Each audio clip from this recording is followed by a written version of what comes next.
Hello students, আমি সুদীপ্তাস ক্লাসরুমে সকলকে স্বাগত জানিয়ে আজকের বিষয়টি শুরু করব। তো তোমাদের আগের ক্লাসগুলোতে আমি পড়িয়েছিলাম যে বিভিন্ন প্রকার প্রাণী হরমোন, উদ্ভিদ হরমোন। তো আজকে যেটা আমরা জানবো সেটা হচ্ছে যে বিভিন্ন হরমোনের ক্ষরণজনিত অস্বাভাবিকতার কারণ ও তাদের উপসর্গসমূহ সম্পর্কে। প্রথমেই আসি, দেখো কতগুলো রোগের নাম এবং তাদের কারণ ও উপসর্গ সম্পর্কে এখানে আলোচনা করেছি। প্রথমেই আসি যে রোগটি, সেটি হচ্ছে বামনত্ব বা ডুয়ারফিজম। এটা কেন হয়, এটা কি? এটার কারণ বলছে যে অগ্রপিটুইটারি নিঃসৃত গ্রোথ হরমোন বা এসটিএইচ বা সোমাটোট্রপিক হরমোনের যদি কম ক্ষরণ হয় তাহলে কিন্তু এই বামনত্ব দেখা যায়। তাহলে উপসর্গ কি কী ধরনের বৈশিষ্ট্য প্রকাশ পায় এই রোগের মধ্যে দিয়ে? এটা দৈর্ঘ্য বৃদ্ধি হ্রাস পায় এবং এটি কি হয় যে 20 বছর বয়সে যে বৃদ্ধিটা হয় তা কিন্তু 7 থেকে 9 বছর বা 10 বছর বয়সে সমতুল্য হয়। তো এই গেল বামনত্ব। এবার আসি অতিকায়ত্ব বা জাইগ্যান্টিজম। এর কারণ কি? ঠিক বামনত্বর অপোজিট। এটা হচ্ছে অগ্রপিটুইটারি নিঃসৃত গ্রোথ হরমোনের ক্ষরণ যদি বৃদ্ধি পায় তাহলে কিন্তু কি হবে? অতিকায়ত্ব বা জাইগ্যান্টিজম হবে। এক্ষেত্রে উপসর্গ কি হবে? অতিরিক্ত দৈর্ঘ্য বৃদ্ধি ঘটবে। এক্ষেত্রে কিন্তু অতিরিক্ত দৈর্ঘ্য বৃদ্ধি ঘটবে। নেক্সট আসি, দেখো সরল গলগণ্ড বা গয়টার। এই রোগটি কি? এর কারণ কি? এর কারণ হচ্ছে টিএসএইচ এর অধিক ক্ষরণ। টিএসএইচ মানে কি? Thyroid stimulating hormone. এই থাইরয়েড স্টিমুলেটিং হরমোনও কিন্তু কোথা থেকে ক্ষরিত হয়? অগ্রপিটুইটারি থেকে। এই টিএসএইচ এর অধিক ক্ষরণ হলে কিন্তু হবে সরল গলগণ্ড বা গয়টার রোগ। এটা কখন কিভাবে হয়? দেখো, যে আমাদের খাদ্যে যদি পর্যাপ্ত পরিমাণ আয়োডিনের অভাব থাকে তাহলে কি হয়? থাইরয়েড গ্রন্থিতে থাইরক্সিন হরমোনের কিন্তু সংশ্লেষ হার হ্রাস পায়। এবং আমরা এর আগে যখন তোমাদের পড়িয়েছি, আমি ফিডব্যাক নিয়ন্ত্রণ সম্পর্কে বলেছিলাম, হরমোনের পজিটিভ ফিডব্যাক, নেগেটিভ ফিডব্যাক। তো এই সময় কি হয়?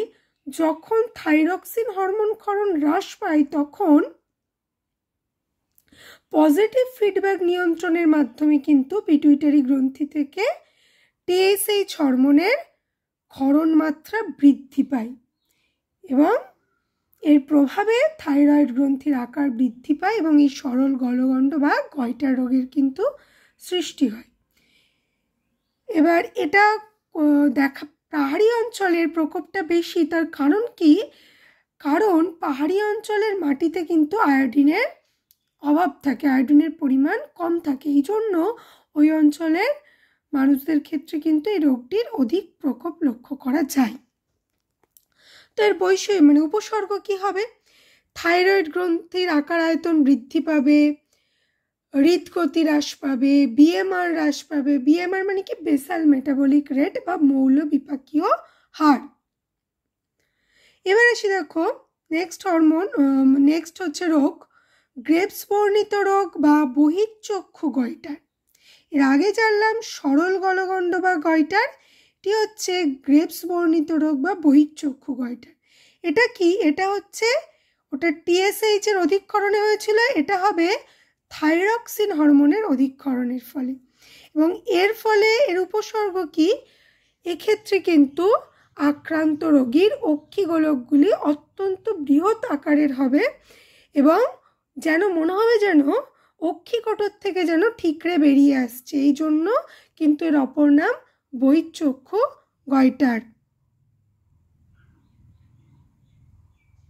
নেক্সট আসি, দেখো ডায়াবেটিস ইনসিপিডাস বা বহুমূত্র। এটা কেন হয়?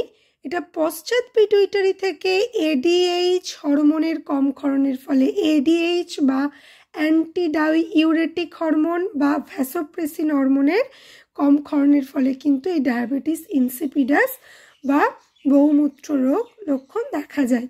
এক্ষেত্রে কি হয়, এক্ষেত্রে হচ্ছে বেশি পরিমাণে এবং ঘন ঘন মূত্রত্যাগ হয়, প্রবল তৃষ্ণা পায়।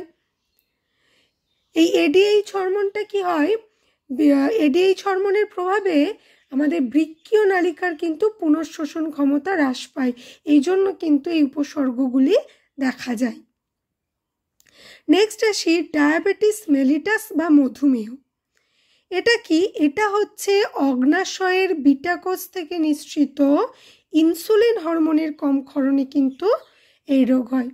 তাহলে ইনসিপিটাস কিন্তু পশ্চাৎ পিটুইটারির এডিএইচ হরমোনের কম ক্ষরণে হয়েছিল, আর ডায়াবেটিস মেলিটাস হয় কিন্তু ইনসুলিন হরমোনের কম ক্ষরণে।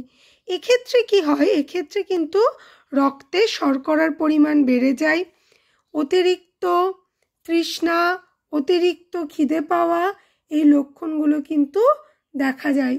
এবং এক্ষেত্রে কিন্তু আমাদের ইউরিনের সঙ্গে শর্করা নির্গত হয়, দেহের ওজনও কমে যায়। তো এই ছিল হচ্ছে ডায়াবেটিস মেলিটাস বা মধুমেহ রোগের উপসর্গ। এবার যদি কখনো পার্থক্য চাই যে ডায়াবেটিস ইনসিপিটাস আর ডায়াবেটিস মেলিটাসের মধ্যে পার্থক্য করো, তাহলে আমরা করতে পারবো। নেক্সট আসি দেখো অ্যাডিসন বর্ণিত রোগ। এটা কি, এটা হচ্ছে অ্যাড্রিনাল কর্টেক্সের স্বল্প ক্ষরণের ফলে কিন্তু হয়। এক্ষেত্রে পেশি দুর্বলতা, রক্তচাপ কমে যাওয়া, ত্বকের বর্ণের পরিবর্তন ইত্যাদি বিভিন্ন লক্ষণ কিন্তু দেখা যায়। নেক্সট আসি দেখো কুর্সিং বর্ণিত রোগ। এটা হচ্ছে এক্ষেত্রে ওটি স্বল্প ক্ষরণের ফলে হয়েছিল, আর এটি অতি সক্রিয়তার ফলে কিন্তু অ্যাড্রিনাল কর্টেক্সের অতি সক্রিয়তার ফলে এই রোগ লক্ষণ দেখা যায়। এক্ষেত্রে দেহে অতিরিক্ত মেদ সঞ্চিত হয়। নেক্সট আসি ক্রেটিনিজম। ক্রেটিনিজম কি, শিশুদের যদি থাইরক্সিন হরমোনের পরিমাণ কমে যায় তাহলে কিন্তু শিশুদের ক্ষেত্রে এই রোগ লক্ষণ দেখা যায়। এক্ষেত্রে কি হয়, শিশুর বৃদ্ধি ব্যাহত হয়, শিশুর বিকাশ, মানসিক বিকাশ ঘটে না। এবং ঠিক বড়দের ক্ষেত্রে মানে প্রাপ্তবয়স্কদের ক্ষেত্রে যদি থাইরক্সিন হরমোনের ক্ষরণ কমে যায় তাহলে যে রোগ লক্ষণ দেখা যায় সেটি হলো মিক্সেডিমা। এক্ষেত্রে কি হয়, এক্ষেত্রে চোখ মুখ ফুলে যায়, ত্বক পুরো খসখসে হয়, গলার স্বর মোটা হয়, এই লক্ষণগুলো কিন্তু দেখা যায়। তাহলে এইগুলো কিন্তু আমরা বিভিন্ন হরমোনের ক্ষরণজনিত রোগ লক্ষণ দেখলাম, এবং কম ক্ষরণ এবং বেশি ক্ষরণের ফলে কি কি হতে পারে, অস্বাভাবিকতা দেখা দিতে পারে, এবং তাদের উপসর্গগুলো সম্পর্কে জানলাম। তো আশা করি এটা বোঝা গেছে। ভিডিওটি ভালো লেগে থাকলে প্লিজ চ্যানেলটিকে লাইক এবং শেয়ার করে দেবে, এবং চ্যানেলটিকে সাবস্ক্রাইব করে দেবে। Thank you.